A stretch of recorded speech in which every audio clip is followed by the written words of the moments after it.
on.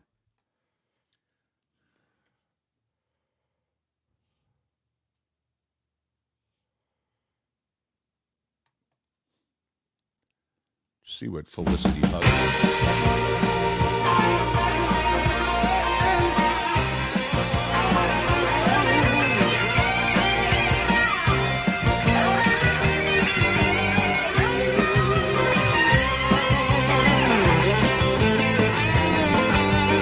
Oh, yeah. Mad Radio, WMDX, 92.7 FM and 1580 AM. John Peterson right here. And Gordy Young over here. Yes, the John and Gordy show, as they say. On the streets. Who are they? In the back alleys. In coffee shops all over town. So that's where we are. And we got to really plan on getting our T-shirts out one of these days. You know, I think that's it's a must-have. We're getting lots of messages, lots of emails. People want the T-shirts. We're working on it. They do. Yeah. We're working on it. Yeah, it's a crazy logo, isn't it? So it's very difficult for the T-shirt manufacturers to comprehend what we're asking them to do. Yes. And why would we be asking them to do that? I don't know. Oh, man. Happy Monday. Yay, yes. Monday. Whoa. Did you have a good weekend, John? I did. It very comfortable, relaxed weekend, and, you know, having the Packers win I know was a big plus. What a game last night. It was really fun to watch. I know. It was fun to watch. Why do we have to stay up so late for these games? Well, because they want the best games in prime time, and that's what they got last night. That was a close game. They never had a camera shot of you-know-who. Oh, they had one. I counted one. Okay. It was very much, and it was pretty funny what Mike Tirico said about it. He alluded to the fact that, you know, we're really the stars here. She's just along for the ride. Right. So, you could see the network was steering away from any involvement of the rock stars and the Olympic star. Yeah. So and I mean, they just wanted football. They didn't care about the girlfriends. Right. And the one shot that they had was very, very dark. You could really barely even make out that it was Taylor Swift. And she didn't have a big crowd with her. She had somebody sitting next to her, and she looked and Mike Tirico pointed this out too, she looked very regal.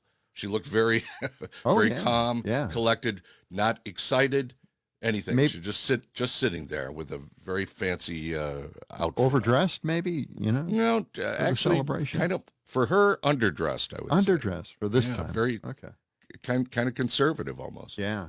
Well, but I know, she was probably, ordered to show up at Lambeau Field because it's such a incredible place to be, so. I think they said she flew in from Europe to be there, so probably she was probably in culture shock. She would. That's it. Culture shock is right. Anyway. So, that happened. And, boy, Jordan Love, he was on his game last night. He really was, man. Three touchdowns. You got to like some of those, just those long balls and the receivers finally catching them. That is, we haven't seen a lot of that. And so this is kind of working out this time. Yeah. So. And they're talking about, they could get in the playoffs now. They're 6-6. Like was 4 or 5 games to go? Right. 5 games? Something like that. Anyway. How's the coffee this morning, John? You got some coffee? Sadly, as I was running around trying to get everything to work, I went through my coffee and I'm done, and I have to go back and get the pot, which I forgot to bring into the studio here. So, but I've got my new light. I've got a new microphone with camera that hasn't been hooked up yet, and my mic boom right here. See, this is something brand new, making its debut performance on the show this morning. So you're standing up right now? I am standing up. Yeah, you prefer that, don't you? I do. Yeah. I do like it, but at least in this case, now it looks more like I am talking to you. That's right. Than just looking up you know, and a webcam on top of your monitor, you know. Yeah, we're trying to get the look right, you know. Yeah, well, you have it, you know. I mean, you're Mr. Television anyway. You're very conscious of all this stuff. For me, it's, you know, it's just rudimentary, you know, just basics. Well, you've been, you know, hiding out in your man cave for a couple of decades and you know, pretty much living a hermit existence. Exactly. I've reminded you, you know, from time to time to maybe, you know, come out into the light. Well, you're an extrovert. I'm an introvert. You know, that's the way it is. You know, you're out there constantly shaking hands, saying hello to people, exactly, you know, finding out their backgrounds secretly. Yeah. You know, oops, I shouldn't have said that. But anyway, yes, you're the extrovert. So we had a little snow over the weekend. It was kind of nice here in the Baraboo area. Just for those listening in New York right now, we're experiencing a little melt here now. We're going to have to start from scratch, get some snow in here. Which is what is that predicted for today or tomorrow?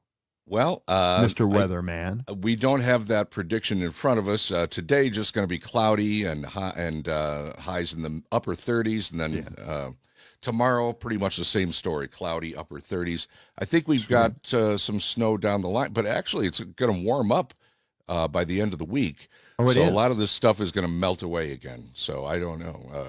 I don't have the official forecast in front of me, but I can dial that up here. And we got a lot of stuff coming up on the program, and we do. I just one of the big things that everybody's kind of reacting to, at least on the Twitter sphere or X sphere as we call it, and it's the Trump war on democracy, which you probably heard or seen enough of, right? Here, I'll just play a little clip of that. We've been waging an all-out war on American democracy. You look at what they've been doing. War on democracy. That's right there in your face. He said it. That's very clear. And people are just, freaking out over this thing. You know, it almost sounded like that was out of context, though. Maybe he was saying that somebody else said that about him, or that's it. It's out of context. Beautiful. Well, you just filled in for what the right wing needs to say at this point. Yeah. So well, I'm just presenting both sides. You know, I don't know. I was actually going to just pose out there this idea that maybe he just misspoke. Yeah. Oh, yeah. War in democracy. Maybe he meant to say that. We've been waging an all-out war in American democracy. You look at what No, that's, that's what he said. That's what he said. But, one of the interesting things, not only just the reaction to Trump's comment to the war on democracy and his, his followers, his cultists follow that in lockstep. But like the Lincoln Project did, they wrote this today: "It's time to face reality. Trump is more desperate, cruel, and dangerous than ever before, and no amount of debating or policy papers will stop him. We know that it's America or Trump." And just that statement is like, it's duplicated all across social media. Everybody's talking about the danger that this guy poses. I think there's a newspaper, The Economist, and I don't know how, it's one of the oldest newspapers in the world, 180 years old or something like that. They have put out a warning saying this guy is the biggest danger to the world. And these are big statements. This is happening all over the country. Everybody is saying he is a danger to democracy. He'll bring down this country. And I never thought I'd see headlines like that. The media picking up on it, people talking about that. And not only the folks that you just listed there, but also Liz Cheney over the weekend. Again, Chris Christie, of course, he's running, but he mentioned it again. And just saying, this is really something we have to pay attention to. I just think it also plays into what Trump wants, which is nothing but the spotlight, and just keep talking, keep saying outrageous things. I'll keep on the radar here. And that's the way he wins, because it kind of takes the air out of the bubble of everything else that we should be covering. It's just like, again, whether you believe him or like him or hate him, it just keeps him in the spotlight, and that's what he craves. A lot of people are thinking that, no matter how blunt he comes right straight out and says it, Yeah. The cultists do appreciate it. They actually want this to happen. I think they wanted to just see. This is the crazy thing. Just like in Wisconsin, we were doing pretty well, and suddenly Walker came in and just had to kind of shake everything up and destroy everything that came before. And I think that is what is happening now. There's a comfort level, and I've always seen this with other Democratic presidents.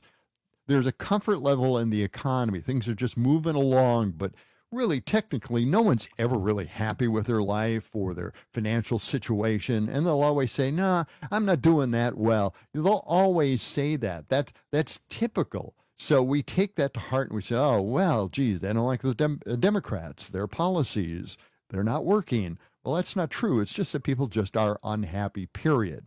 But then you have, these, the comfort level that Democrats provide as president and administrations.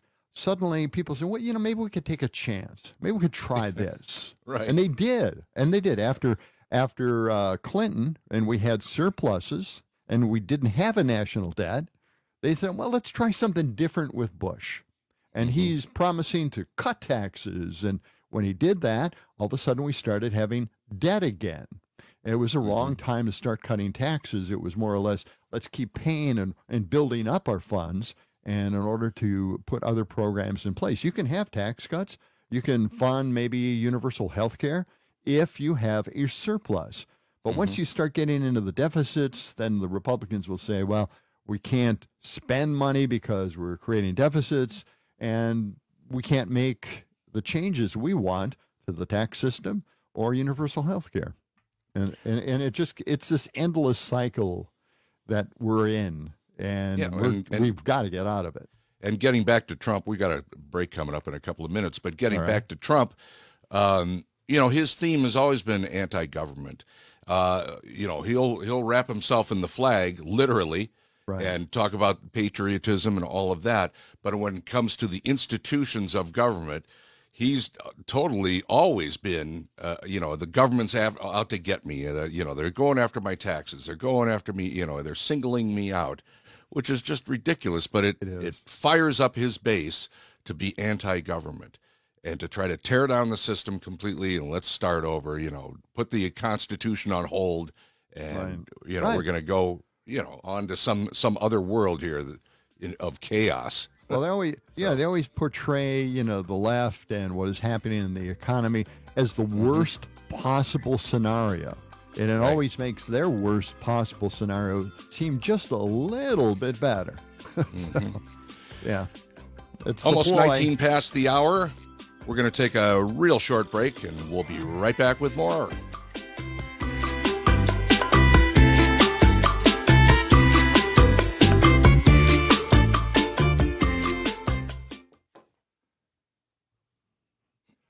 I'm running to get coffee. Okay. When we come back, the National Calendar Day list. I'm going to lead with that.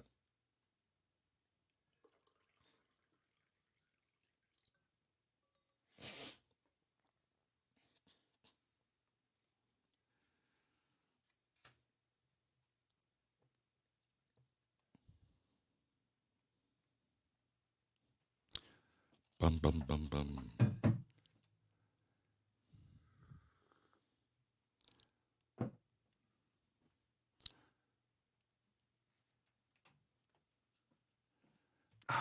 So, Sam, do you have us turned down, or is it still going into the Facebook and YouTube feed? Oh, Sam must be getting coffee, too. Yeah. I have done this thing where, Windows allows you to put little blocks up. You can create different patterns. Oh,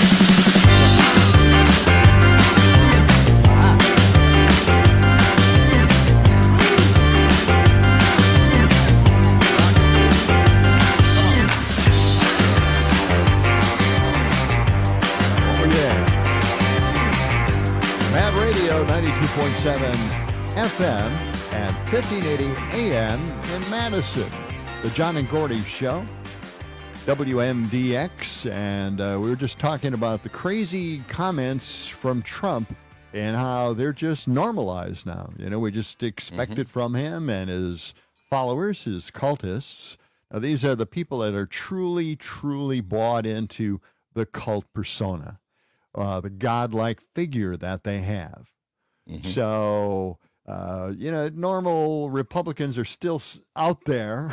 They're trying to figure this whole thing out, but they can't find themselves any strength to vote for a Democrat. But the best way to do it is not vote at all. If you're not going to vote Democrat, then just not vote. Don't support a candidate that you can't support. What's amazing to me about all this is all the people on the Republican ballots, all the down ballot folks that are running. This really, it's just amazing to me that they are going along with Trump on things because they keep losing down ballot candidates in the last several elections, all the way across the board, it seems. So that baffles me why they haven't learned their lesson yet. They really haven't. And of course, they're probably going to continue to try to avoid abortion as a subject matter during the election because they lost miserably in state after state, red state after red state after red state in regards to that. Those red states, even after abortion was approved by the voting public, they're doing everything they can to attack it from a different angle. Well, and they say they want to leave it up to the states now. Again, first they started out doing that, and then no, we need a national across the board. They changed and now that didn't go over well. No. So now back to the states. That's what Chris Christie was preaching yesterday when I saw him being interviewed. No, we want to throw it back to let the states decide. Let the people decide. So yeah, and the amazing part about that is that they're trying to reframe the issues. They're trying to say it in a better way, a nicer way. And one of the issues was that the 3 GOP party operatives want Republicans to tell voters in speeches and TV ads that a national ban on all abortions is not reasonable. Okay, so how did they reframe it? So now.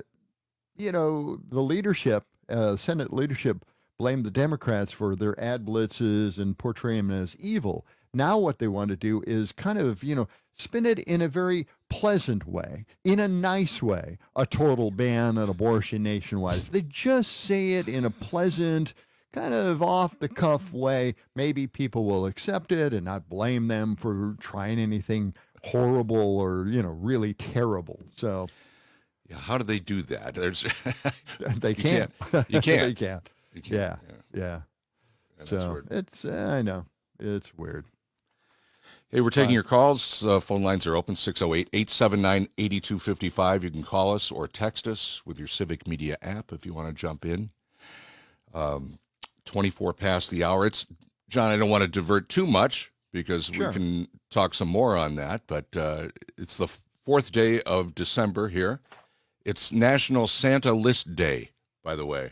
This is the day that celebrates the day that Santa puts together his list of naughty and nice children. So where will Trump land on the list? Trying to circle back to what our topic is. The legend of Santa dates all the way back to 280 A.D. See, I didn't know that. That's when the real St. Nicholas was born in modern-day Turkey. So that's a little bit about the Santa Day list. It's also in modern day Turkey, man. Okay. Very. And it's also National Sock Day. Are you wearing your socks today? Just by coincidence, I put socks on today. Wow, that is a coincidence. The founders of the National Sock Day recognize the rarest of all lasting unities, the marriage of matched socks. When they find each other, wash after wash, dry after dry, it's time to celebrate. So these are just stupid sometimes. It is, but I do love it. Yeah, National Sock Day. So put your socks on today. And so there's no mention of like the lost socks, the single socks. Yeah, I know. The disappearing socks. Well, let's see. Let me go back to that for a second. They do refer to that, I think. They should. I mean, we got to take care of that. Yeah, the Still a founders of the mystery out celebration turned the tables on other sock holidays. Such individualism generated was out of control. Days like National No Sock Day, which is on May 8th. That's a day to not wear socks. Okay. And National Lost Sock Day, which There. is May 9th, the next Oh. day. So you nailed it right there. There you go. See? Yeah. You So have we'll to have have to wait that. till we'll have to wait till May. Wait till May. Yeah. When we don't wear socks, right? It's nice and warm and sunny and kicking the sand up in the air on the beach. Yep, that's it. Oh yeah. May. And one more, and this is a little bit more on the serious side. It's Wildlife Conservation Day. So be nice to the wildlife in your neighborhood.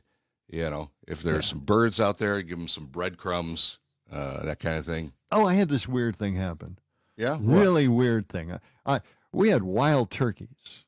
Over the weekend? Yeah, across the road into our yard. Now, there are people parked all along the sides of the road. One guy was in my parking lot, blocking my way. I was trying to leave and work, and, I made him move. But I feel bad now because he was watching these gigantic turkeys. What is it? These are like lost dinosaurs roaming our streets. And the wild turkeys can get pretty large. Yeah, they are huge. And there were like 7 or 8 of them. And I think there was just one female, but I don't know. You don't know until they like spread their fan tail. Yes. It's just crazy the way that happens. And they're all just dancing around this turkey with the fan tail. And it was just surreal watching this. Do They're you not huge. get? Is this the first time you've had turkeys there? Since you've No, lived there, they've or kind is of run through them, but we've just seen them run through. This was Right. like, like a war dance out in our yard around the oak tree. It was just an amazing sight to see. Yeah. And I chased everybody away so they couldn't see the turkeys. Get out of my yard, So, Yeah, or my parking lot. sort of along the same line. I live on the edge of town here, but there's a farm right across the street, about a block and a half away. And the other day, and it's a dairy farm. And the other days, the cows got out, and they were walking they were coming right down County T here in Baraboo, down the hill, heading toward town. And then, and so traffic is stopped, and the cows are really? just running through. And then here comes the tractor. Now the guys from the farm are out, like, running around, waving their arms, trying to get them all. Wow. And amazingly, I mean, they got them back under control pretty quickly. It only took maybe 5 minutes, and then once you get the lead cow going the other direction, then the other ones follow them. But Well, they need a border collie. I've got do. one. Yes. That's perfect. That's what they're for, That's just the way round to up go. those stray cows. So Right. it happens out there in the rural areas where you live, Gordy. And me in the city with giant turkeys. Wow. 29 past the hour. We'll be back after news. Let's take 5.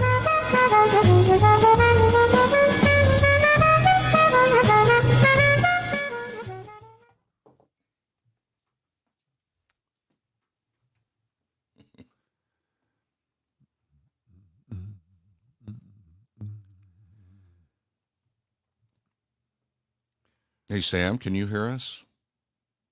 Yeah.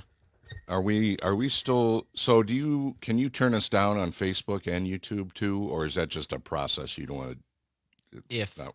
if we can't talk to each other, or like if I do, then we can't talk to each other. Yeah, it'd be like Okay, this, but you can't hear me now. I can hear you now. Okay, So. I couldn't hear you. Okay. Yeah. All right. Should I play a little background music?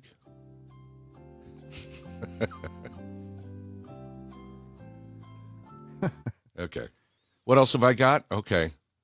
Hey, how about if I play something here? I just wanted to see what I have on this. John, listen to this one. Okay.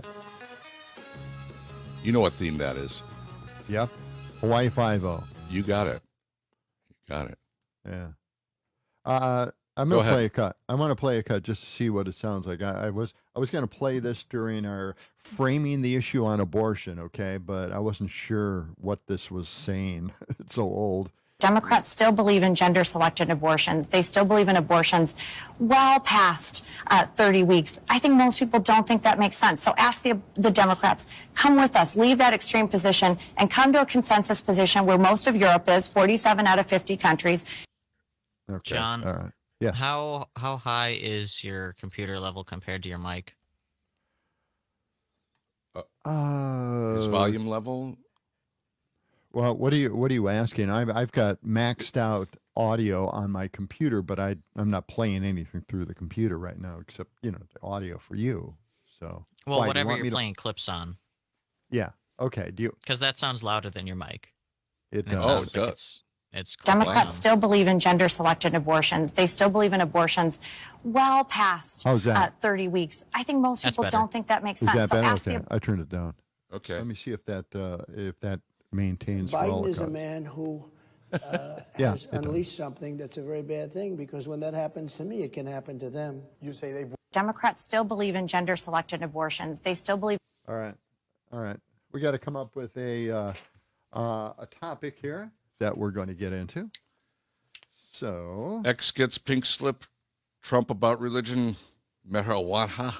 Well, we do have. I don't have that downloaded. Your X file thing. Okay. Oh. Let's see. Could I play it from here? No. I don't have it downloaded yet. I could, but I'd be taking a chance. I might do something.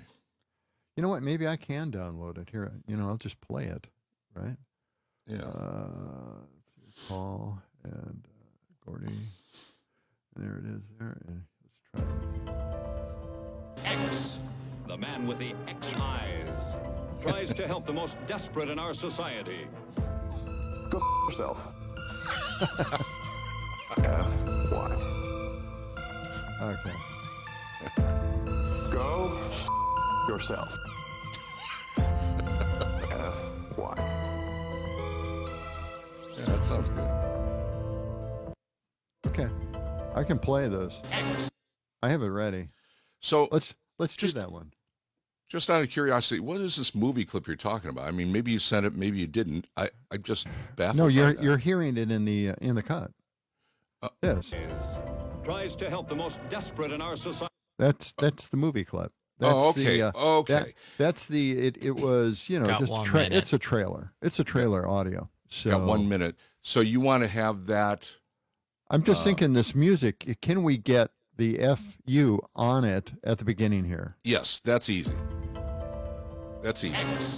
The man with and then X. Do you want it comes in. before the music, like right off the top, or do you want it with that music? Just kind of mixed over a little bit. I don't know if it'll fit, but try to get it in just before the guy goes X, the man with the X eyes. Okay. Okay. All right. I think we're coming out here soon. We'll get to that story first, right? X. We're coming out in about 20 seconds, it looks like. I've got the atomic clock now right here on my desk. You too can buy a atomic clock at Walmart. Yeah. For $20. It's a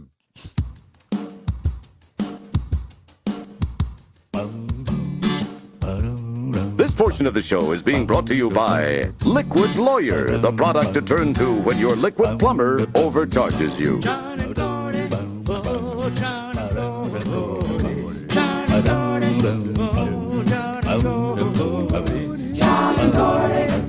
Oh, yeah.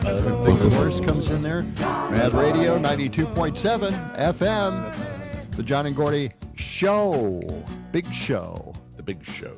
We are as a county, we're stepping away from all the other counties. We're doing something no one else has done in the state.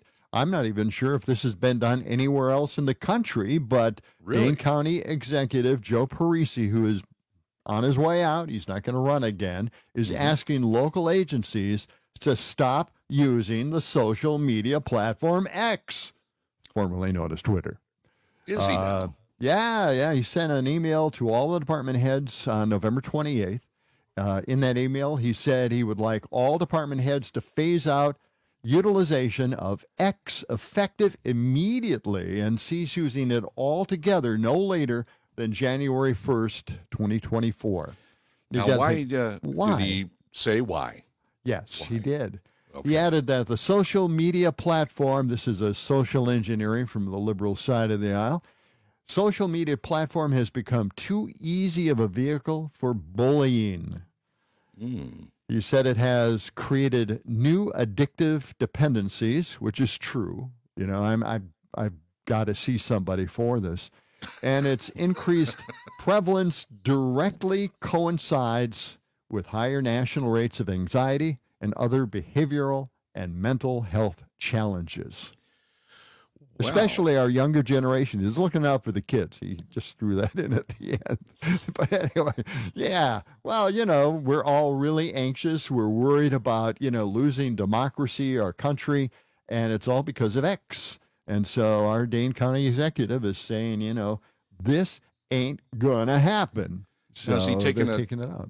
Has he taken a stand on Facebook or, you know, name your social media platform of choice? I mean, just X. Just X, because Just X X. is pretty much the wild, wild west. Anything goes. Yeah. People are just scrolling through that constantly. You know, There's no. at least I think they are. I mean, you got addicted to Twitter, and just because it was changed to X, you know, a lot of people thought, well, yeah, I'm going to move to another platform, Threads, Substack, but you know, it didn't happen in large numbers, and we're all just dependent. We have all our friends, we have all our saved stuff in our bookmarks. So it's hard to kind of break free of that addiction on X. So Well, hang on a second, John. I think we have Joe on the phone this morning, and we can take that call and get back All right. to X in a moment, but I think maybe she has a comment Sure. on X. Joe, all right, go Joe, ahead. Go ahead. Yeah.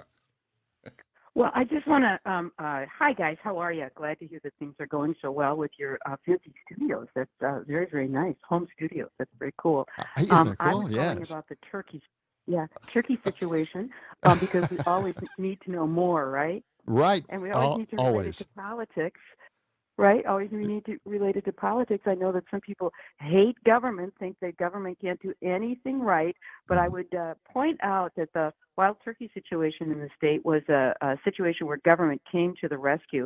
I had always heard that wild turkeys in Wisconsin was, you know, one of the most prime conservation success stories. But well, okay, look it up. 1881, the last wild turkey was sighted in Lafayette County. Okay, gone from the state in 1881. And in 1976, the DNR said, let's bring wild turkeys back. So guess what they did? They did this exchange with Missouri. Missouri gave us some of their wild turkeys, and we sent them some ruffled grouse. So this high-level exchange between two states. Wow. Wild turkeys, ruffled grouse, there you go. At any rate, and from 1976, it's been boom time for wild turkeys. They've just done fantastic. You now find them in every county in the state. So basically, it's an example of government getting in there and getting it done. So I wanted to throw that into the mix. When we think about the turkeys in your driveway, you can blame Missouri. Ultimately, you can blame them. The show me it's- state. Show yeah. me some turkeys. Yeah, their major influence in Wisconsin now are turkeys, wild turkeys, and I just love those things.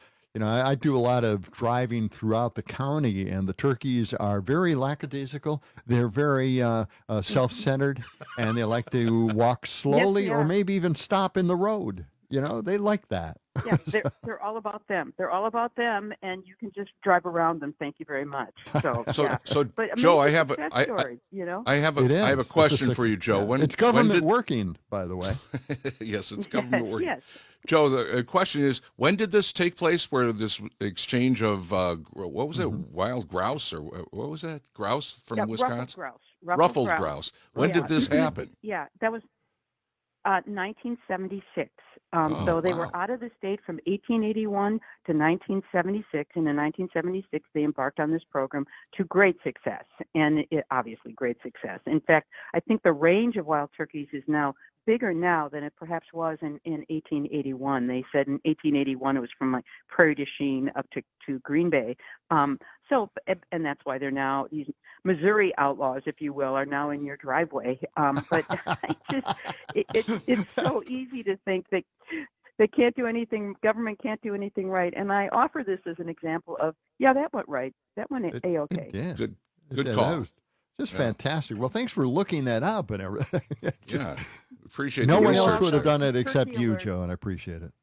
Thank you, Joe. I think that's sad to say. All Right. All right, very good. We're talking Great story. wild turkeys Wow. this morning, 608-879-8255. Well, an example of Yes. government and the DNR, which has been, trashed by the Republican administration. They just hate them and are refusing to let them do anything, to control anything, to try to bring these populations up or down. But in this case, we gave them a chance, and it succeeded. And it's proof that the DNR and government can work. Yes. And help benefit all of us. My dad used to go turkey hunting, and when we went out to the farm, and it was just fantastic. I mean, I didn't appreciate it like I should have, but wild turkey is just fantastic. So, Well, in the Kentucky bourbon, wild turkey, that's also very fantastic. So but you don't want to combine the two: turkey hunting and wild turkey drinking. Not a good idea. not probably a great idea, but I don't know. The turkey population is quite large at this point. If they're roaming around Middleton, come on, giant gangs of turkeys. I don't know what they call them. What do they call them? What do they call Flock of turkeys? I don't know. I would think.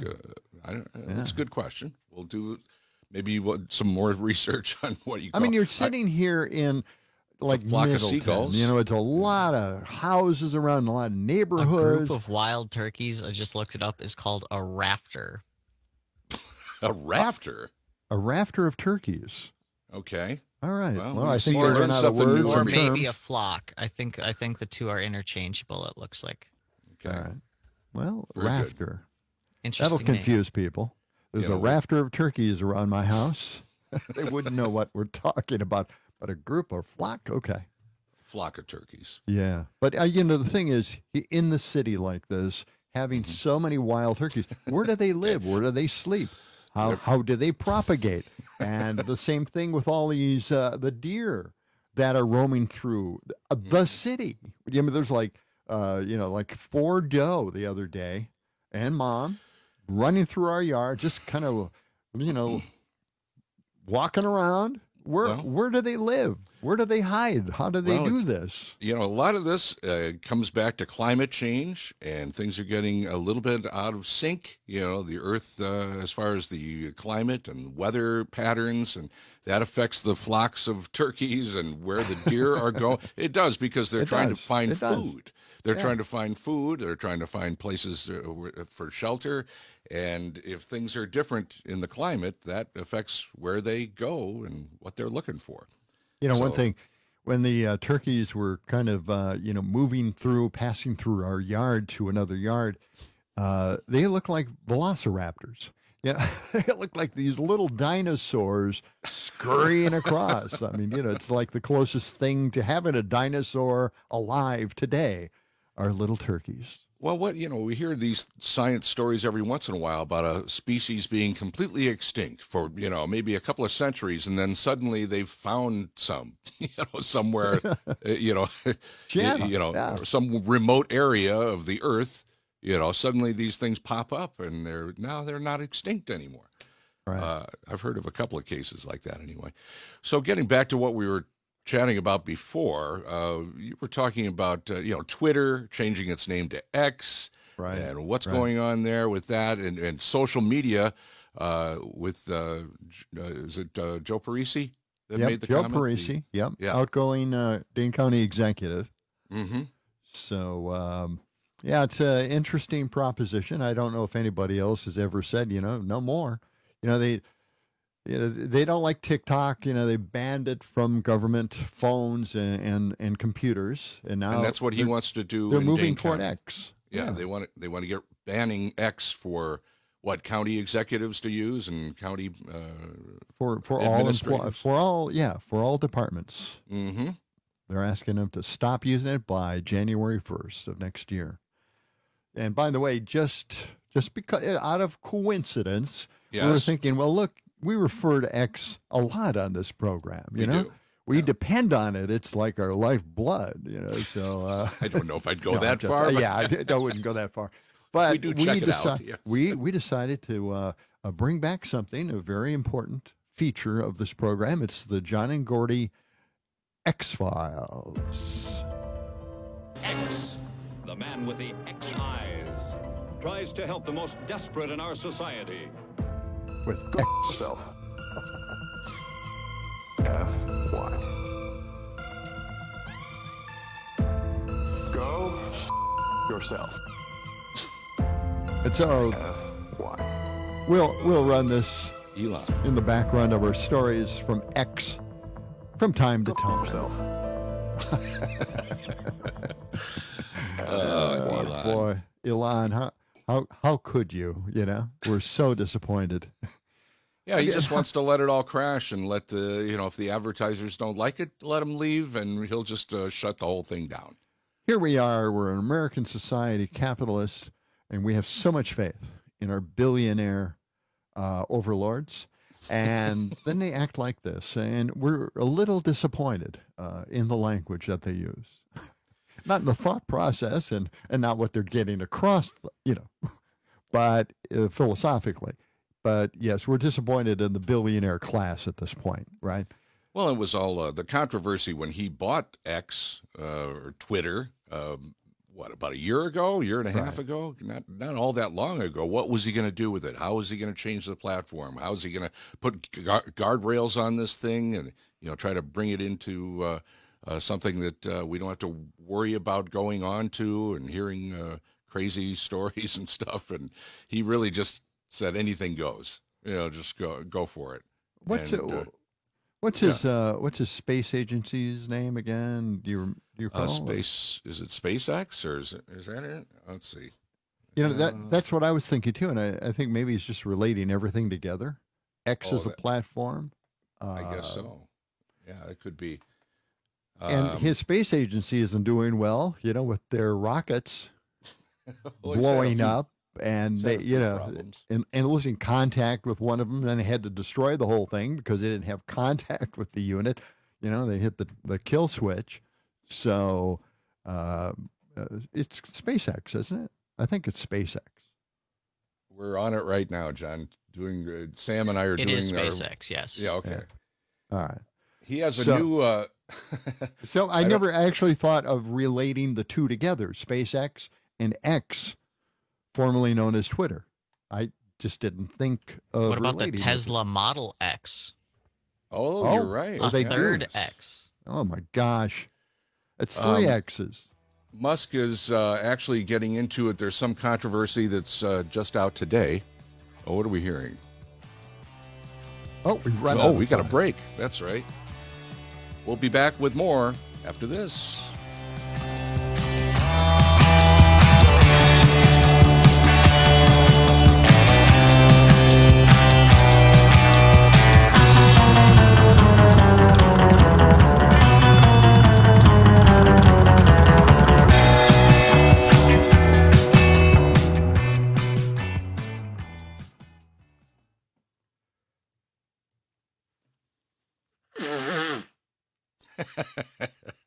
How do you like that? I like that sound. That's we should record that one. Hey, do you have the story? I've got a story out today. Yeah. Elon's getting into it with Paris Hilton. Wow. Really? Musk has been on the warpath with advertisers, as we know. Hilton's company suspended its ad on X a month after they announced an official partnership. Elon said he didn't find the advertising campaign for Paris Hilton's cookware super convincing. Wow. She stopped advertising with it. He was critical of it, and so she pulled her advertising. No big deal, really, I guess. But, she got her name in the publicity. Oh, yeah.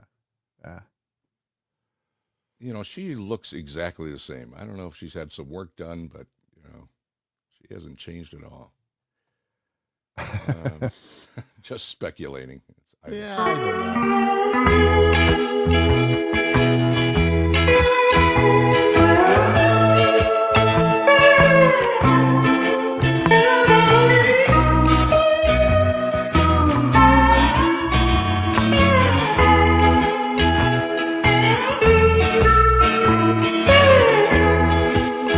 Welcome back to John and Gordy for Monday morning, 10 before the top of the hour. This music is making me almost seasick. It's kind of wavering around. It is. It is. Welcome back to our Hawaiian Monday. music makes you feel so good. We were talking about X, and just to pick up where we left off, Elon Musk is getting into it with Paris Hilton. Now, that's the newest controversy. She apparently started advertising her cookware. I didn't even know she had cookware. Paris Hilton official cookware was being advertised on X. And Elon, they started getting into it. Elon Musk said he didn't find her advertising campaign super convincing. And that upset her, and with a few other things that she's upset about, she just pulled her advertising from X. So, it's just I hear lost that another Walmart, advertiser. Walmart did too. Yeah. So, Poor Paris when you Hilton, lose what's she Walmart. gonna do? Yeah. Wow. Yeah. Well, that's the trend, and he doesn't seem to care No. about the advertisers. Doesn't care at all. He said if they all pull out, he'll just shut it all down. Well, just a weird note here about Texas and Greg Abbott, and you remember where they put buoys in the river there, and prevent immigrants from swimming across, coming across, and they had the razor wire. Yeah, they had the razor wire and the buoys, and Governor of Texas Abbott. Yeah, Greg Abbott. Greg Abbott. The Fifth Circuit, which is normally very, very conservative down there, they have ordered the buoys removed. They actually, I don't know how they came to that conclusion. They're very, very right wing, but in this case, I guess it was just too much to stomach. People getting slashed and killed because of these buoys that they put in the river down there. So they've been ordered to take those out, to remove them now. So that just happened yesterday, I believe. You're pronouncing it buoys. I've always heard buoys. Buoys, no? yeah. Buoys, boys, potato. I don't know. Same difference. Well, that's what they say in Wisconsin. It's we don't have a lot of them. Not a very nautical thing. Yeah. Here, we don't see a lot of buoys. Buoys. Buoys. Yeah, I said it wrong. So you're right. I stand corrected. Whoa, wait a minute. Let me write this down. I know. Okay. I know. We corrected John on December 4th at 6:53. Okay, and he accepted that correction. So everybody is like, accepted that correction. Yes, mark that down. Let the record show. We opened the show with this Trump war on democracy, which just blew up over the weekend. It was just absolutely insane. But we've been waging an all-out war in American democracy. You look at what they've been doing. But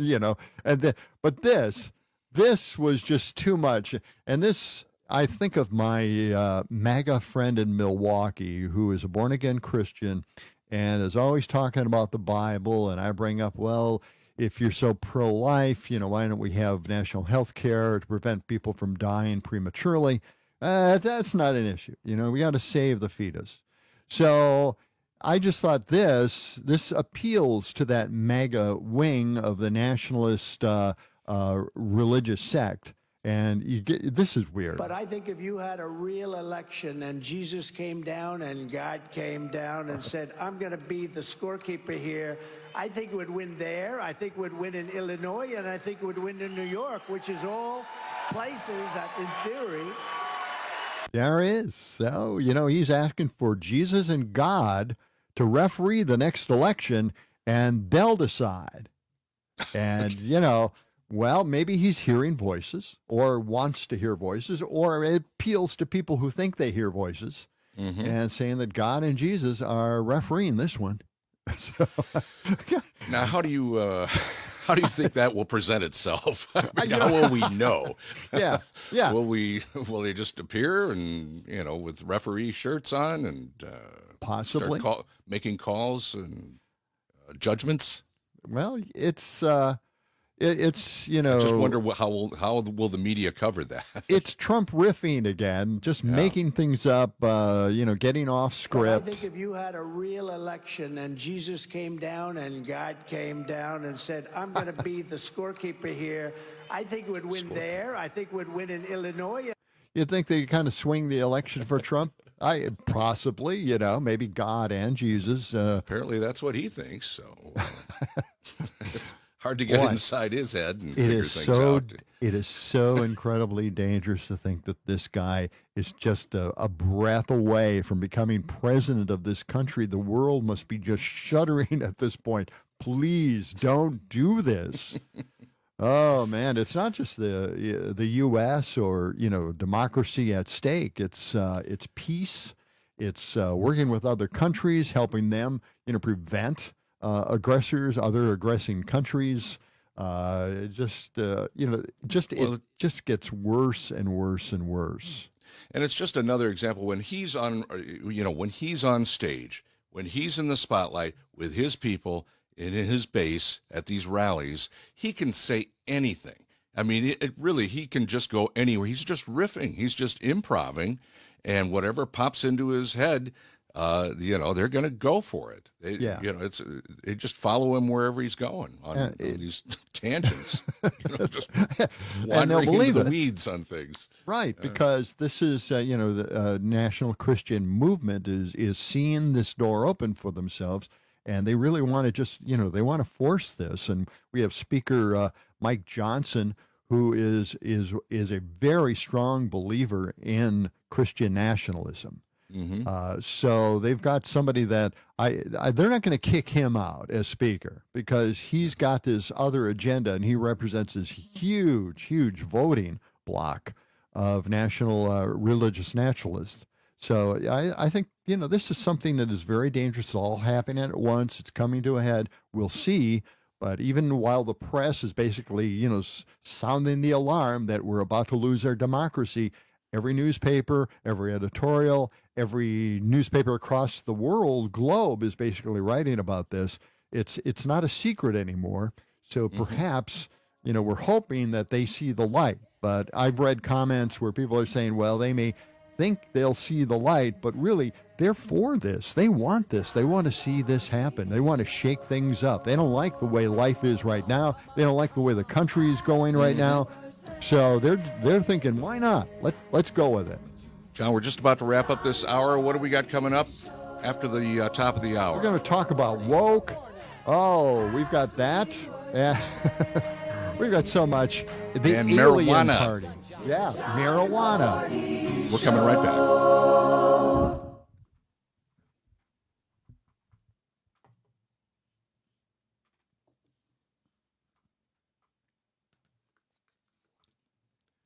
Sorry to throw you a curveball there, pal. But that's okay. I just wanted to. I've got my timer here, so I can tell if we got 20 seconds left or whatever. So John, if you got room on your computer screen somewhere, I would recommend pulling up a clock also. Well, also, I mean, Sam is putting things in the. Is it the studio chat? Yes. That I'm looking at. I don't know if you have that on the side of your screen, John. But it says at the top. I do.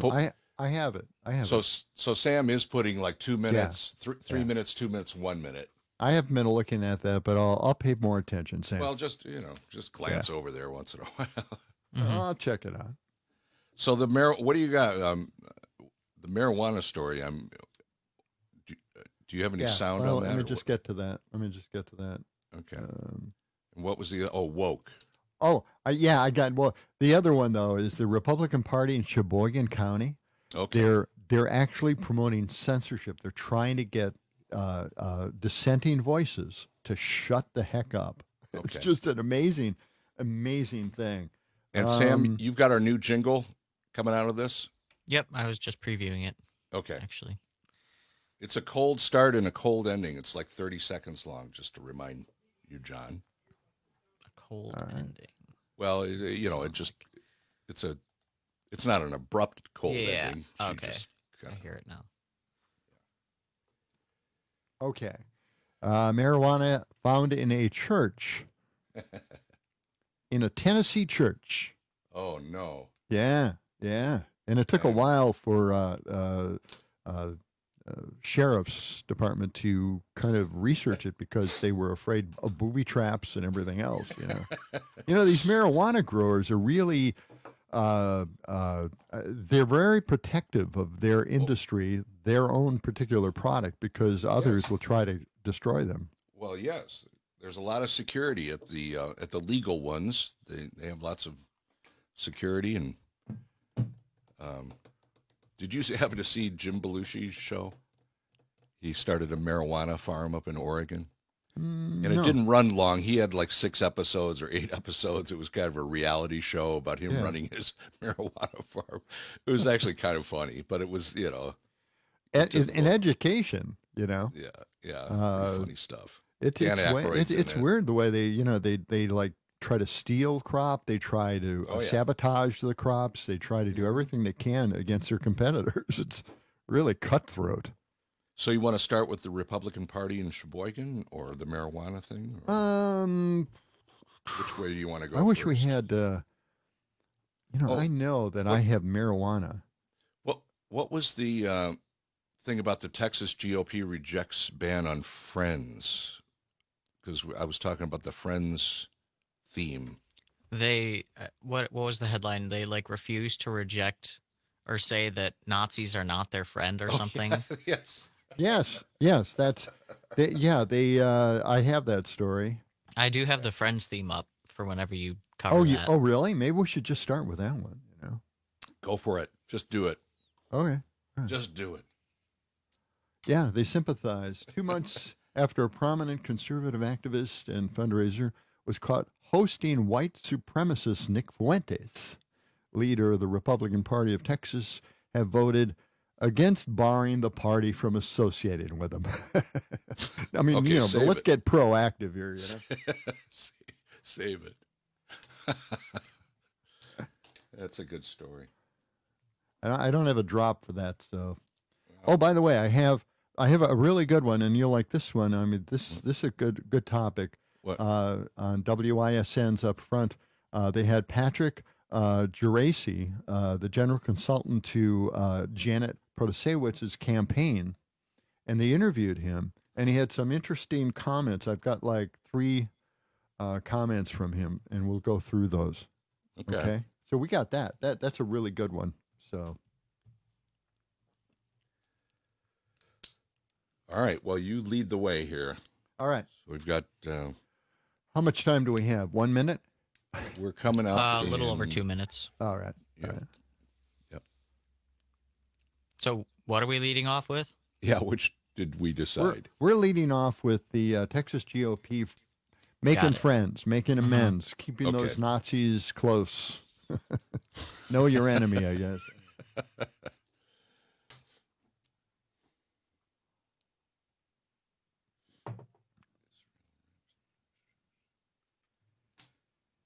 John, do you have access to CNN?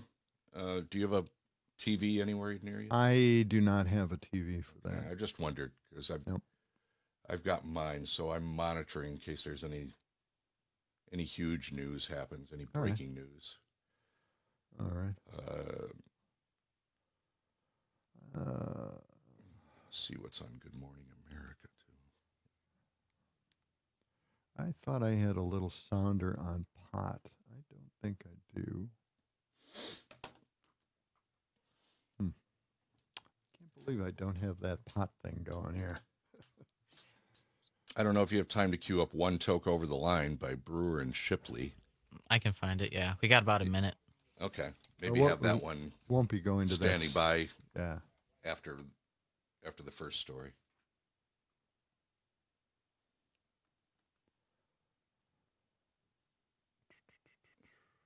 We're getting into mission creep here on this Israeli-Hamas war. There's a U.S. warship that was attacked by drones.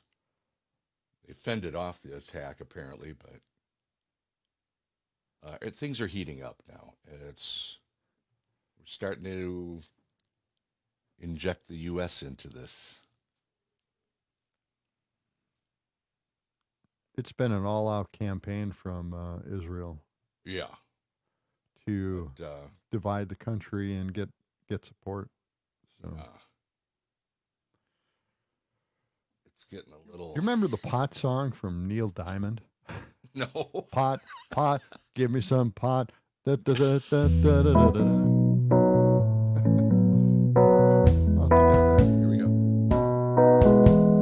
John and Gotti on the radio.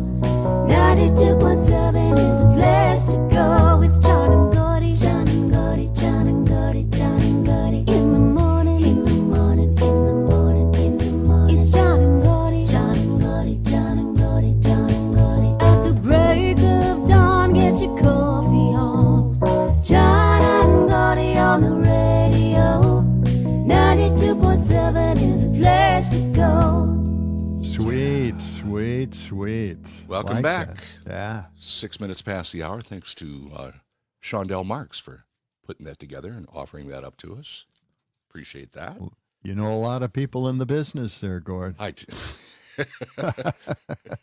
Important. It's not what you know, it's who you know. Yeah, right? that's right. Isn't that Hey, the old what saying? kind of temperature we got out there right now? Well, right now, John, it's 33 degrees with cloudy skies over Madison. No snow overnight, and it's looking cloudy the rest of the day with a little sunshine. Blah, blah, blah, yada, yada. Dress with a big high about jacket 37. Bring your gloves today. All right, let's. This Don't is forget to wear your almost. socks. This is just a weird story out of Texas again. Another one, right? This is our wacky. second one this morning.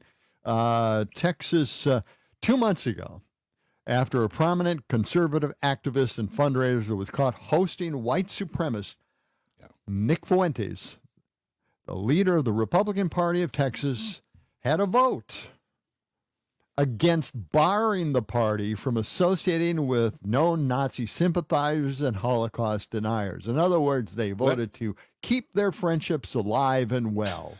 It's good to have friends. Huh? Yeah. In a 32-29 vote on Saturday, members of the Texas GOP's executive committee stripped a clause that would have included the ban. They just got to stay close to their to their friends, their brothers. Yeah. Wow, that's just amazing. By the way, in a separate move that stunned even some of those members, roughly half of the board also tried to prevent a record of their vote from being kept. So we couldn't really backtrack and see who voted to stay friends with Nazi sympathizers and Holocaust deniers. Let's hide that one. That didn't pass, but, it came very close to that. Wow. That's crazy. And get this, there were arguments, of course, there was discussion, before they had the vote, before they decided to keep their associations alive with Nazi sympathizers and Holocaust deniers. They had this argument, they used words like tolerate and anti-Semitism. They said those two terms, tolerate and anti-Semitism, were too vague or subjective. Amazing. The ban, some argued, was akin to Marxist and leftist tactics and would create guilt by association that could be problematic for the party. You think? Yeah. It's just so they're trying to make it mind-boggling. sound like Marxists and leftists are basically it's kind of that, So we really got to keep our friendships alive and well with the Nazis. Well, if you're in Texas, apparently that's an important thing to do with at least that group. Well, yeah. And, they didn't want their names to be associated with their voting on that, but that apparently is the case. So they didn't want to disenfranchise half the voters or half the population in Texas, I guess. So, That's wild. Friends, know your friends. Keep them close. You keep your enemies close. Maybe that's what they're thinking? The Nazi sympathizers, Holocaust deniers. Keep them close. Know what they're talking about. Know what they're saying, and then join forces once you like them. All right, hey, that's going on in Texas. Yeah, folks, you can dial in if you want to jump in the conversation. 608-879-8255. That's 608-879-TALK. And you text us via the Civic Media app. You can text us and get those messages right away. Let's move on to marijuana, John. We have a story on that, right? Marijuana is certainly a hot point in this state. We wish we had it, but we don't. But in Tennessee, the entrepreneur spirit is live and well. How so? Brewer and Shipley. Yes. 92.7 WMDX. Hit it. Sweet Jesus, one toke over the line. Sitting downtown in a railway station, one toke over the line. Okay. All right. So marijuana in Tennessee. Massive marijuana grow operation found inside a Tennessee church. The investigation was slowed by the sheriff's department because of possible booby traps, and we do have this clip. An unexpected discovery was made inside a Stewart County church, okay? So you're looking at the church, but look what was inside. Wait, what? Yeah, the sheriff's office and a drug task force found 2,000 marijuana plants, dry and live. This was discovered after they took out a search warrant against the church on Highway 46 in Indian Mound. We're told an investigation was launched into the church weeks ago when neighbors complained about a smell coming from the building. And during interviews, people claimed hemp was growing in the church. Yeah, well, you can smell marijuana very easily. So they did find a lot of marijuana there. They looked into the property's electric bill as well. This is prior to going in and discovering, it's like one of those hydroponic plants where they just grow a lot of vegetables and fruits and herbs. It looked like that. It was just really green inside that church. And investigating, they looked at the electric bill and the water bill, and the electric bill for that church was $3,000 a month.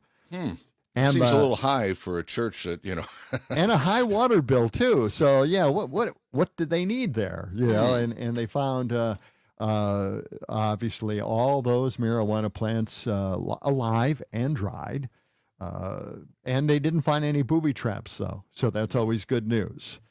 Now, there's a story in the State Journal that small amounts of marijuana are. This has come up again in Wisconsin, just in the last couple of days. Again, they've got a new bill that has bipartisan support, but they still believe it's going to be shot down by Republicans in the end. But it is a bipartisan group that is at least talking about small amounts being decriminalized. So it's the first step.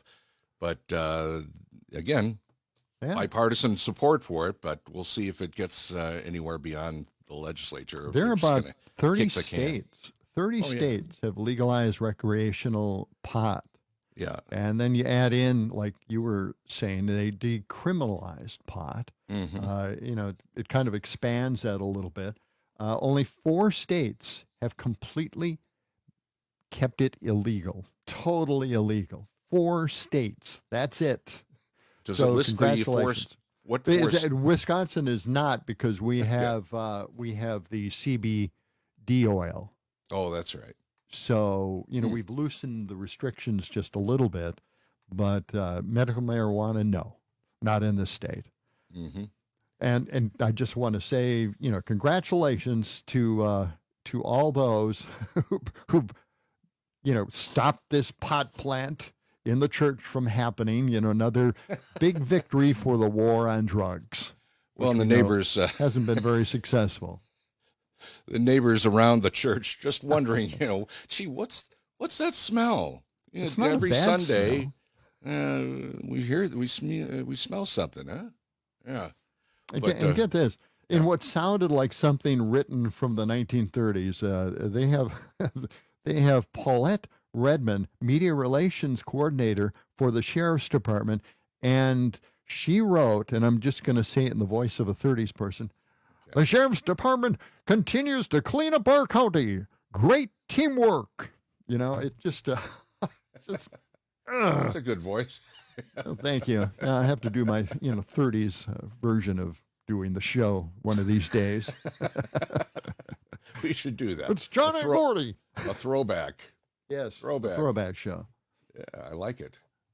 The way it sounded originally when we started our show. Many, many years ago. Yes, many decades. Yes. So, yeah, it's crazy stuff. I just want to mention this for everybody out there. This was not widely known. We mentioned it on our show, but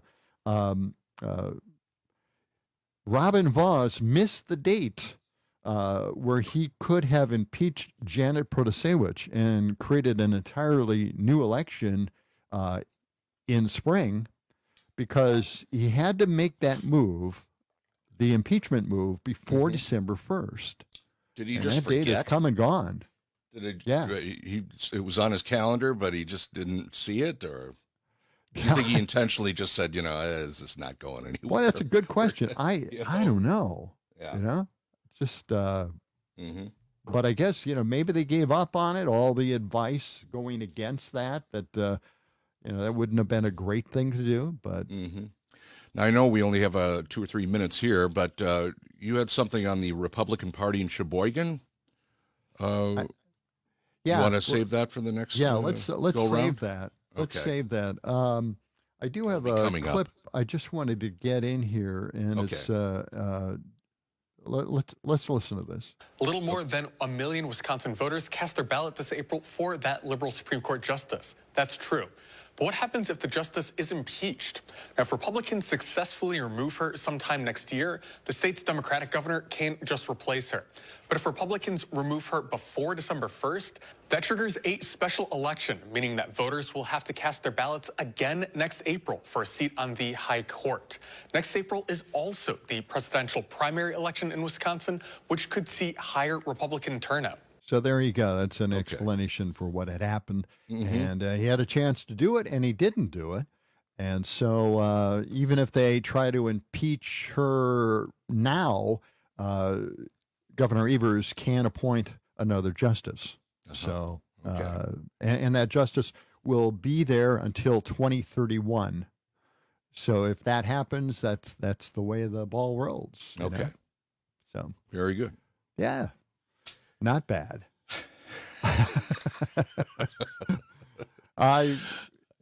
What do you got? We were talking about going to the X-Files. Yes.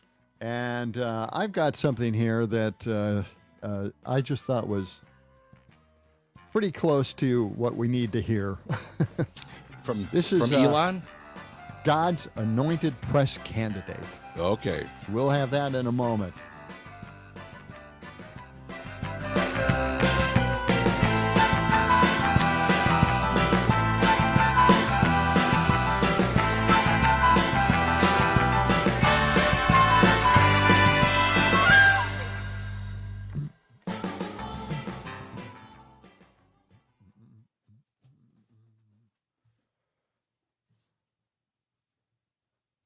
Okay.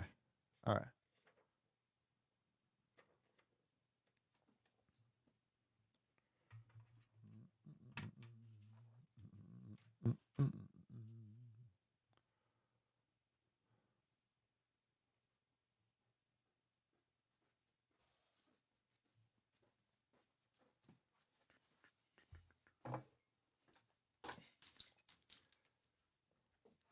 Sorry about that. I didn't realize you had more sound on that story.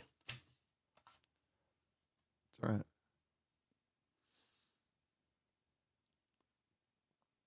All right, let's see here. I've got Scott Walker, Reagan. He's not Reagan, something. Yeah. But X, yeah, what do you got 15 for the seconds. X?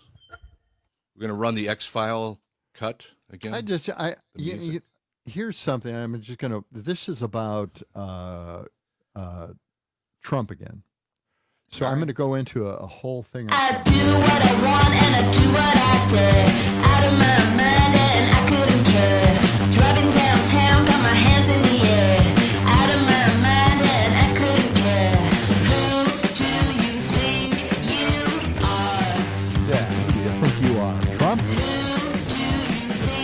Radio, WNDX, 92.7 FM and 1580 AM in Madison. John Peterson here. And Gordy's over there. Here I am. Yeah, There back it with is. you. Okay. Yeah, who do you All think right. you are anyway? Yes.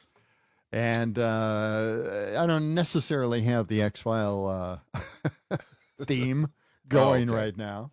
But I do want to mention this. This is one post by Bishop Talbert Swan calling a black, this is his comment, calling a black president like Obama, married 25 years to one wife, 2 children, no mistresses, affairs, or scandals, the Antichrist, but a white president married 3 times, 5 kids by 3 women, mistresses, affairs, and scandals, God's anointed, proves your religion is white supremacy. Pretty strong words. Who said that? That was Bishop Talbert Swan. Write down the name, Talbert Swan. He'll be in the news someday soon. Swan. Yeah. That's a great name. Yeah. Talbert Swan. Bishop. Okay. Well, he's all over it. That's he's making the points there. Now, Yeah. let's get, while we're on the subject of Trump, he gets asked a question about his Christian faith that his Right. answer is just so unbelievably detached. Here, check this out. How do you do this? Where do you draw your strength from? We're talking about faith. How do you do this every day? How do you get up and fight for every single one of us? It's probably the biggest question I get. The second biggest would be they're not going to be allowed to do it again. Okay, you know what that means. Okay, that's number 2. But number 1 is, how do you do it? One of the reasons is that I have the highest poll numbers people have virtually ever seen. Very We're Christian. beating these people by 60 points, and we're beating Biden by a lot. Very religious based. What's that got to do? How do you fight for us religious people? Well, my poll numbers are fantastic. What in the heck? Oh man. So anyway, That's wild. then let's listen to Trump telling it like it is to his followers to arm themselves, guard, and go into the swing states, Michigan, Pennsylvania, Georgia, and stop black people in those cities from voting. Really, I'm not kidding. So the most important part of what's coming up is to guard the vote. And you should go into Detroit, and you should go into Philadelphia, and you should go into some of these places, Atlanta, and you should go into some of these places, and we got to watch those votes when they come in, when they're being, shoved around in wheelbarrows and dumped on the floor, and everyone's saying, what's going on? We're like a third world nation. A third world nation, and we can't let it happen. And it's because of you. We're like a third world nation, or could be anyway. So yeah, I mean, one person commented on X saying, "Not even sure these qualify as dog whistles." It's all so, and it's what you'll hear. It's stochastic terrorism. Yeah, and just So that's random. basically it. It's just. I mean, really, seriously, those cities, those specific cities, go in there, guard against the voters. Unbelievable. So, yeah, it's random rambling with dog whistle type, just bits and pieces of phrases. right. It's Nicely, amazing, really. yeah. When you look at the transcripts of some of these things, it's you can't understand what the point was. If you're just reading it, the Right. transcripts. But it really does come down to. But I think if you had a real election and Jesus came down and God came down. I mean, that's all you really need to watch over the election. As we But have. we've been waging an all-out war in American democracy. You look at what they've been doing. Yeah, well, war on democracy, all of the pluses that you want to go into an election with. Just how do you get away with saying all that stuff? And anybody's guess. Yeah. Now, I believe the next debate is coming up this Wednesday. It is. Yeah, it is. And once again, Trump will not be at the debate because he doesn't feel, with his poll numbers, why should he show up at all? Why should he have to even participate in any of this? But the other candidates will be there on Wednesday evening, I believe, and we'll see what they have to say about things. Nikki Haley's numbers do continue to climb, and Ron DeSantis is losing campaign workers, so that tells you something. He's lost 3 key campaign officials, so there's some movement on that side, and Nikki Haley seems to have the momentum with the Koch brothers PAC behind her and offering up millions of dollars in advertising. Yeah, So, and the Koch PAC, has a number of different arms that they're sending all this dark money to. So, the right oftentimes likes to talk about George Soros, which, by the way, I'm starting to get my checks, by the way, from George. I haven't. I hope gotten you any- are too, because nothing yet. But now we don't have to work. We can just stay off the work thing and just collect checks from George Soros and do his work for him. But the Koch brothers are so expansive. They're different groups. Their arms are dark money groups. All of that is just probably at this point supersedes anything that Soros could possibly do at this point. He did initially. He fed into all these left-wing groups. I don't think he feeds into it as much as the Koch brothers, who have consistently done it on the right. So it's a lot of money out there. Yeah, and the Now- Koch brothers PAC has almost more money than anybody in that game. Right. But once they make their endorsement, which they've done with Nikki Haley, then other big money donors start to climb on that bandwagon, and they're starting to do that already. So we'll see what effect that has maybe Wednesday night. And Nikki Haley's a really good debater. She's shown that in the first 2 or 3 debates. And, Right. So that's something to look forward to. On I know Wednesday. she's sounded sane. She's made a lot of crazy comments in the past, really detached comments in the past, but she hasn't done that very often during the debates, which is surprising. I don't know how she's avoided saying some of the really unbelievably ridiculous things she's mentioned before, but, she's doing it. And, what is she in second place, right? Well, it depends what poll you're talking about, but yeah, I mean, she's definitely come up in all the polls. I don't think she's second place quite yet, but she's gaining on DeSantis, and his numbers seem to be dropping a bit. There are a lot of different polls, of course, out there. So Yeah. I just want to mention, too, that coming up in just a few minutes, we're going to check out some of the comments from a guest on WISN's Up Front, Patrick Geraci, the general consultant to Justice Janice Protasewicz's campaign. He was on there, asked a whole bunch of questions. I brought 3 of his answers in, which I thought were really, really appropriate. It gave you some insight into what Janet was saying and why she said what she said in just a few moments. So stick around. We'll be right back. We'll be right back to the action right after this message. John Gordy Show. John Gordy in the morning. As we were saying, let the sun shine. It's the John Gordy Show.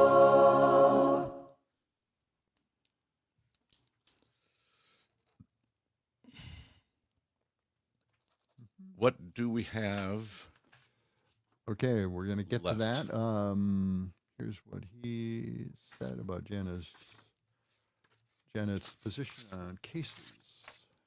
Stuff.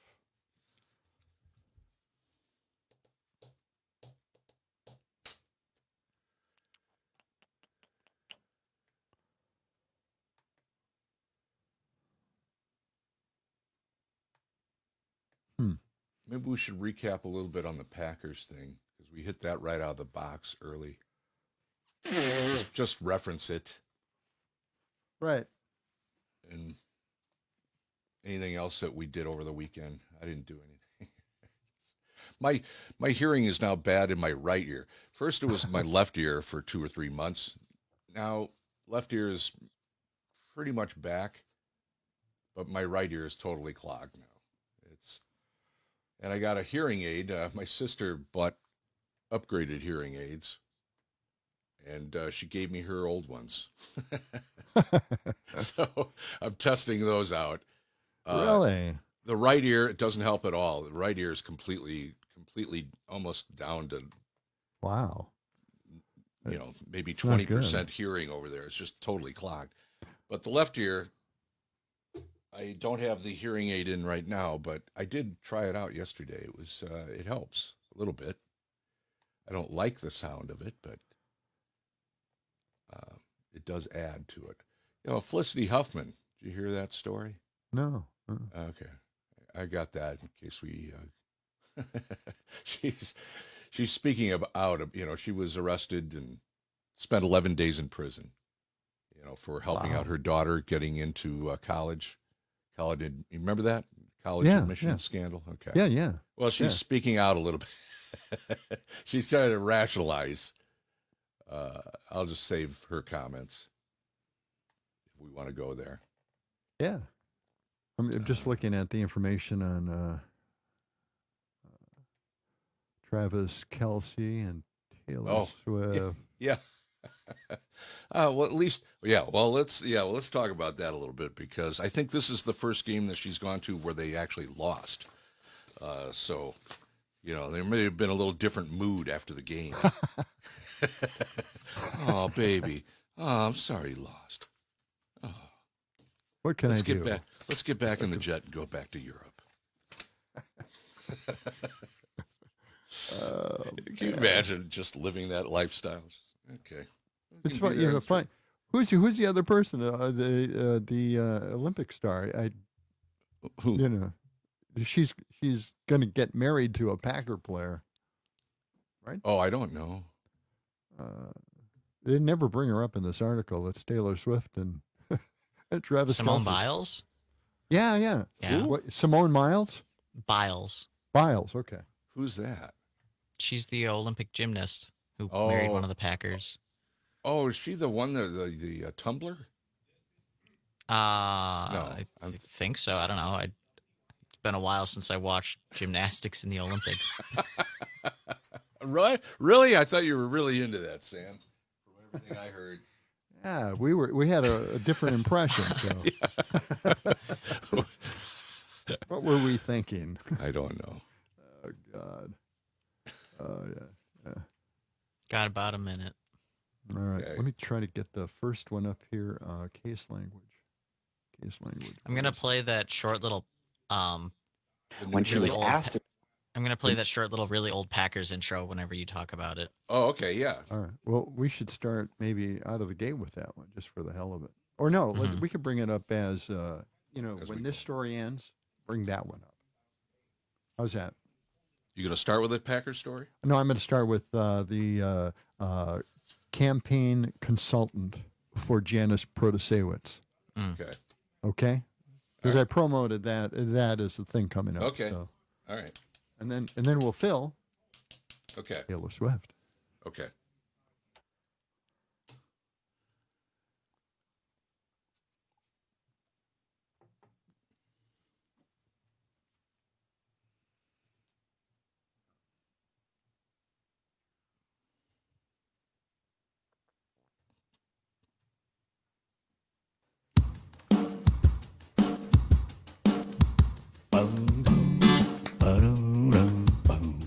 This portion of the show is being brought to you by Ed's Decaffeinated Caffeine. For people who like feeling nervous and wide awake, but hate running to the bathroom all the time. Mad Radio, 92.7 FM and 1580 AM, Madison. Another beautiful, overcast morning. It's cloudy and 33 degrees. Anything can happen today. Highs in the upper 30s. All right. As I promised, over the weekend, we saw on WISN's Upfront the appearance of Patrick Geraci, the general consultant to Justice Janice Protasewicz's campaign. And he clarifies a whole bunch of things that the media had just been talking about ad nauseum, making their own things up. Why didn't anybody talk to this guy? Maybe he was not supposed to go out there and start, making comments to the press. Maybe that was it. But he was he said this about Justice Janet's position on cases that she agreed with. This clears a whole bunch of stuff up. When she was asked about these hot button issues, she had to point to past rulings, not rulings that she had made, but past rulings that others had made. And so her quotes on these rulings, they got a lot of attention, and they seemed like they were really big news and really different, but really what she was doing was pointing to dissents or rulings that she agreed with. There you go. As simple as that. Makes sense, right? It does. And when you think about it, the other justices who actually ruled in the way that she didn't like, their positions are well known now. They have given reasons why they take those positions. It's just if they were running a campaign and for re-election, they'd have to bring these up. Well, I supported this, I supported that because that was in my decision, So, it's like, their political position on that issue. So if a candidate comes up and says, well, this is my position. Oh, well, they can't do that. But the justices, the ones that are already sitting on the bench, they can say anything they want because they've already made the decision. So their political point of view is already well known to everybody. So anyway, then Justice Protasewicz called the state's legislative maps rigged. Wonder why? Well, this is why. But I think that what you're looking at is a court that had been hijacked by the right wing. This was a court that nearly overturned a free and fair election by one vote. If someone asks you, how many votes did Joe Biden win Wisconsin? He won it by one vote on the Wisconsin Supreme Court. Brian Hagedorn decided not to overthrow a free and fair election. Hold on. That is not the cut. This is the cut. Okay. She was quoting Jill Karofsky's dissent of that MAPS case. And so, that got a lot of attention because we're really living in a different world. The world has changed over the last couple of years. And there's so much more attention to these court races that seemed new. But she was actually quoting Jill Karofsky, who is the current Supreme Court justice. And that wasn't necessarily a strategy that we were trying to be bold or trying to be out there. We were actually just trying to be honest and be transparent. So all she did was quote part of the decision by another justice on the bench already saying that the maps were rigged. I don't know why that wasn't clarified during the campaign, but, now we know why she came up with that. And it was no secret, by the way. Nationwide, everybody knows that Wisconsin's maps were the most rigged maps in the country, went to the Supreme Court because they were. And then, of course, the conservative justices decided to have less change done to those maps, which is just a crazy new standard that they created all by themselves. Now, you heard a little bit of the cut about being hijacked. This is really an important issue. It was well known across the country that the Wisconsin State Supreme Court was a laughing stock, choking other justices. The whole thing was just, just a clown show. This is that. But I think that what you're looking at is a court that had been hijacked by the right wing. This was a court that nearly overturned a free and fair election by one vote. If someone asks you, how many votes did Joe Biden win Wisconsin? He won it by one vote on the Wisconsin Supreme Court. Brian Hagedorn decided not to overthrow a free and fair election. This was a court that was incredibly right wing. And you have people now who have come to the court, who've taken over the court, who are trying to make it more open, more transparent, more centered. Conservatives say hijacked by the left wing now. But that's just, I think you've got to be so far to the right to see a court become more moderate and think that it's left wing. Again, that's Patrick DeRacy, the general consultant to Justice Janice Protasewicz's campaign. He appeared on WISN's Up Front and kind of clarifying a whole bunch of things that, the press only just, speculated on. And what about legislating from the bench? I think this court is not trying to legislate from the bench. I think this court is trying to be fair and impartial. And you'll truly see that in their rulings. We haven't seen what will happen on the MAPS case. We haven't seen what will happen on abortion when it gets to the court. But I think what you're going to see is a court that tries to hold the average person in Wisconsin in their minds. what is it? What does the law say? And what are we really doing here? We're really trying to meet the public where they are and represent the law. There you go. So I hope that clarifies a whole bunch of dangling questions that were out there in regards to the election. Yes. Well, So- it does. It brings it into clear focus, and that It does. Yeah, basically responding to questions when out on the campaign trail or doing interviews, and now we know why. It's another interesting point. Why didn't we know this? Right. A Right, month ago or exactly. two? But and of course the thing is the redistricting again. Those maps are before the Wisconsin State Supreme Court, and they hope to have some kind of decision, or at least let us Very know soon. That should be coming up sometime very in soon. They said, by the end of January, hopefully. So we will see on that. Just a recap, by the way, we started the program at 6 o'clock this morning talking about the Packers at Lambeau Field defeating the champion No, Kansas patrons, City these Chiefs. are not collegians cavorting about in a game of basketball. They're the Green Bay Packers, the world's champion team of professional pigskin performers. Yes. You can see the black and white just from the sound of that voice. You know? know. Yes, they're cavorting. Yes. It was a great game. Great game last night. Jordan Love really 3 touchdown passes. I mean, he was really excellent. The whole team played great. 2 lofty passes caught by receivers. Amazing. Yes. And Taylor Swift was there at Lambeau Field. They only took one shot that I know of, one video of her up in the booth somewhere talking, and it was a darkened booth that she was in. She wasn't, jumping up and down and enjoying herself like in previous games. In fact, this was the first game, I believe, that she attended with the Kansas City Chiefs where they lost.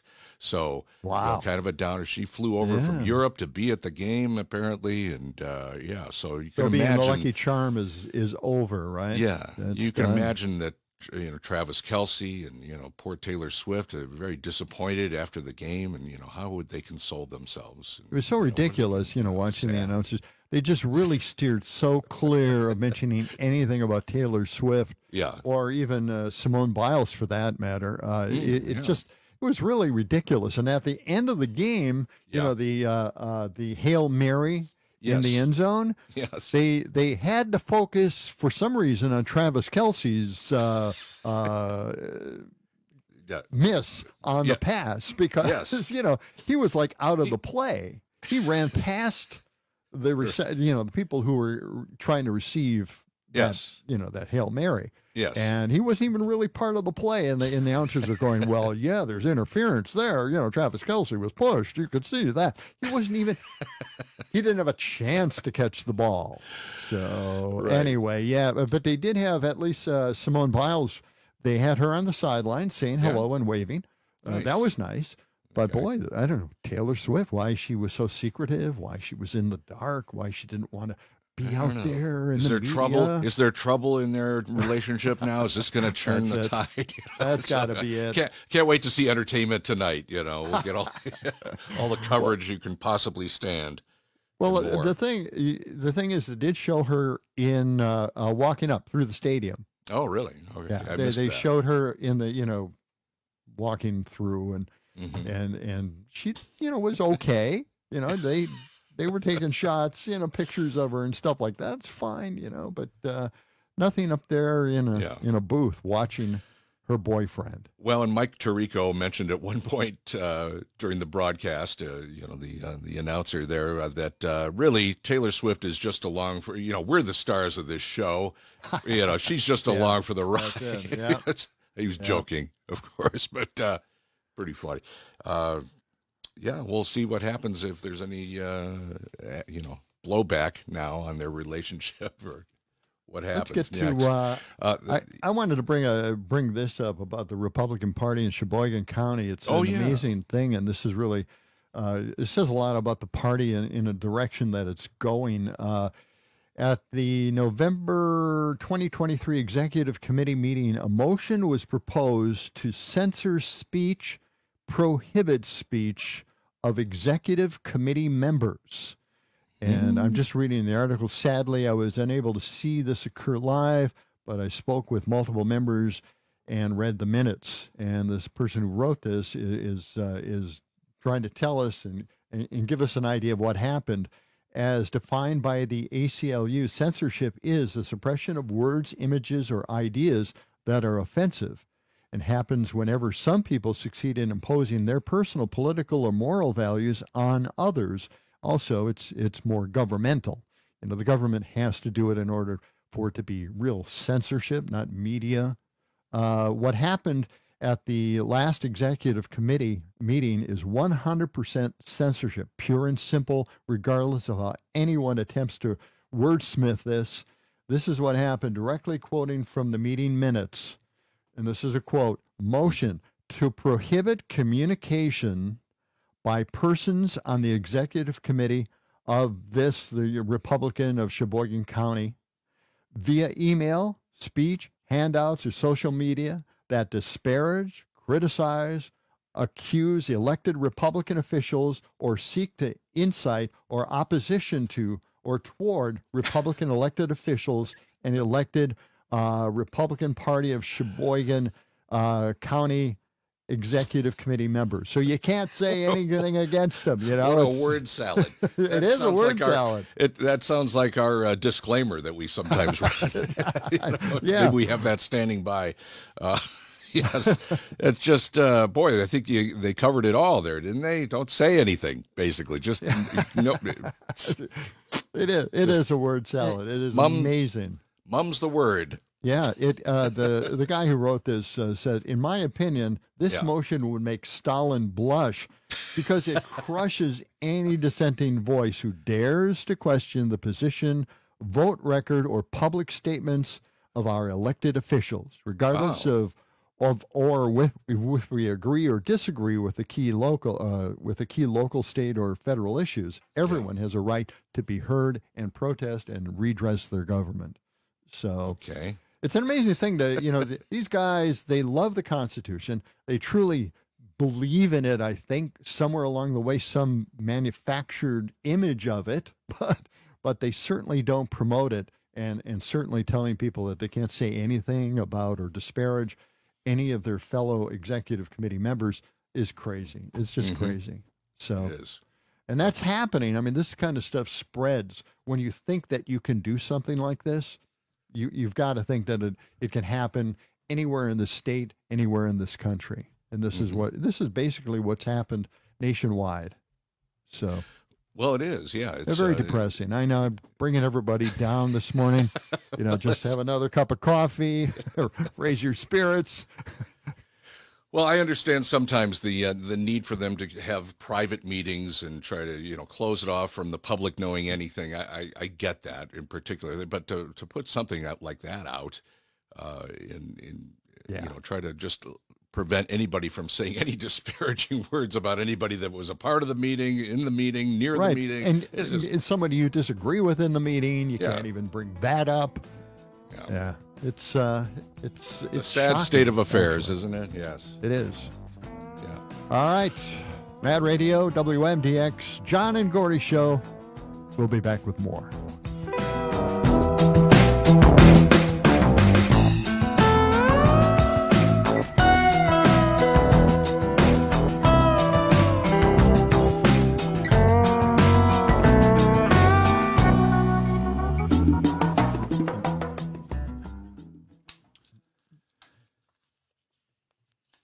How about your Scott Walker Reagan story? All right. Yeah, I could do that. You got yep, I do have that. We got about 10 minutes left in the show. Yep.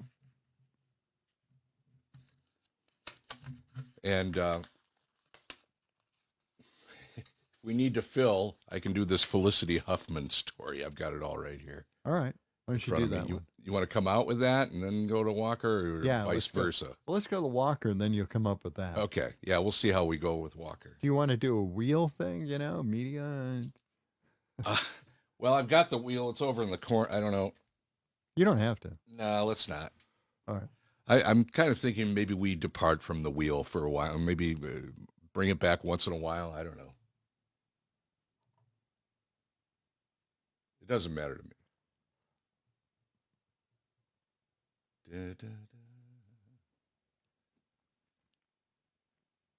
Sam, are we getting any texts?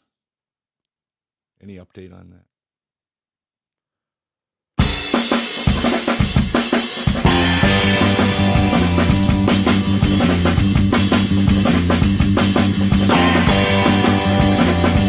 Mad Radio, 92.7 FM.